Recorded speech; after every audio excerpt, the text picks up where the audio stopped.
In this video, in details, I'm going to share with you how to replace the starter motor on EX225 Hitachi hydraulic excavator. First, let me show you where starter motor is located. Yes, this is a 1999 year model machine, super reliable, simple, and if you look down just below the exhaust manifold by the muffler, we have a starter attached to the engine bell housing. Here we go. Under the hood we have ISUZU diesel 6BG1T turbocharged engine, 6-cylinder. Well, simple as that. Without further ado, let's get started.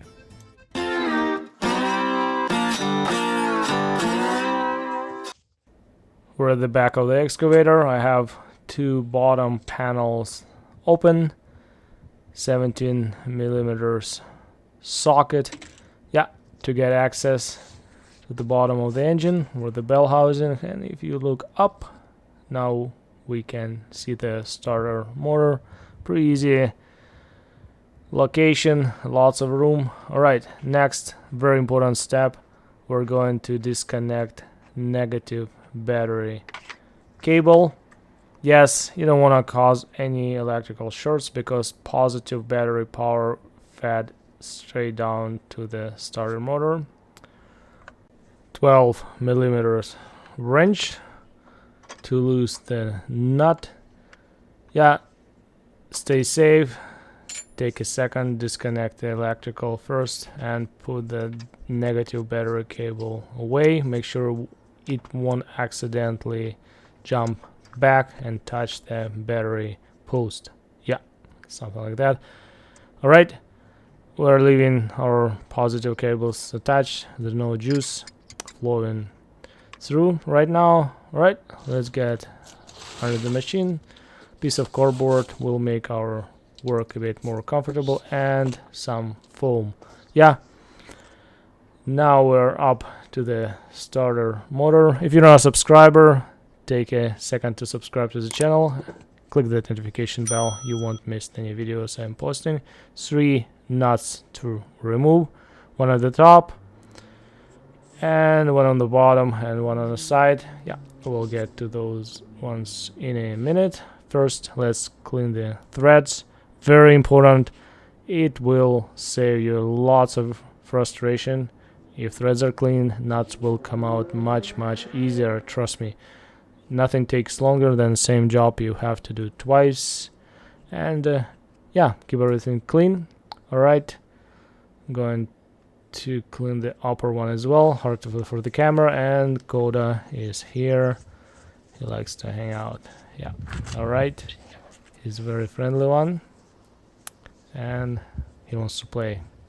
Here we go, shop compressed air. Let's just clean the threads, whatever dirt and debris is remaining loose. Let's just blow all the dust and dirt around the studs, around the starter mounting points. It will make removal much easier, faster. Nothing can be easier than well clean lubricated threads. Okay, penetrating oil, you can do without it, but I prefer to all the way less resistance. It doesn't take long. Right, 17 millimeter socket, 6-inch, half-inch extension just in case breaking bar, and half-inch ratchet. It should go pretty easy. It's all clean. I'm going to start with the upper one, and easy when everything's clean, lubed, and a knot is coming right off. Guys, if this video is helpful, educational, informational, or just might be interesting to watch, put a thumbs up. Appreciated that. I'm using just a spark plug removal wrench as my extension for the ratchet to break those nuts loose. As you can see, second one is successfully off. Easy. Guys, if you have any comments, questions, critiques, suggestions, recommendations, put everything down in the comment section below under the video. As you can see, that side stud has a ground wire attached. Pay attention to that. And each of those nuts came with a lock-in washer. Save those ones, make sure you won't lose. Yeah, and we will have to reattach that ground strap back when we were going to put this new starter. Alright, just will place that ground cable aside. Easy, probably best starter removal in a way of complexities. Right, I'm taking those washers off, make sure I won't lose them. And upper one I cannot get with my hand. I will just slide it off, it will fall down, I will find it on a cardboard.